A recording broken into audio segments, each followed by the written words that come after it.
ఈ చిన్న పిల్ల చదువుతో పాటే ఇంట్లోని అన్ని పనులు స్కూల్కి వెళ్ళడానికి ముందే కంప్లీట్ చేసుకుంటుంది. దాంతో పాటే ఈమె యొక్క నానమ్మకి కొంచెం ఫుడ్ ప్రిపేర్ చేసి స్కూల్కి బయలుదేరడంతో స్కూల్కి లేట్ అవుతుంది. దాంతో టీచర్కి చాలా కోపం వచ్చి 2 దెబ్బలు కొట్టి బయట నిల్చోబెడుతుంది.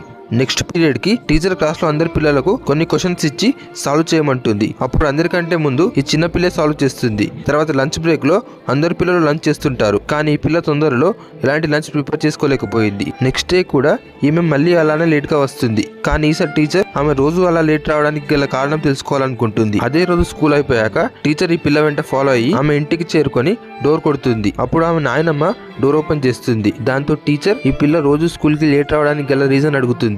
అది విని ఆ పిల్ల ఏడవడం స్టార్ట్ చేస్తుంది. తర్వాత టీచర్ కి నాయనమ్మ ఇలా చెప్తుంది, కరోనా వల్ల ఆ పిల్ల యొక్క తల్లిదండ్రులు ఇద్దరు చనిపోయారు.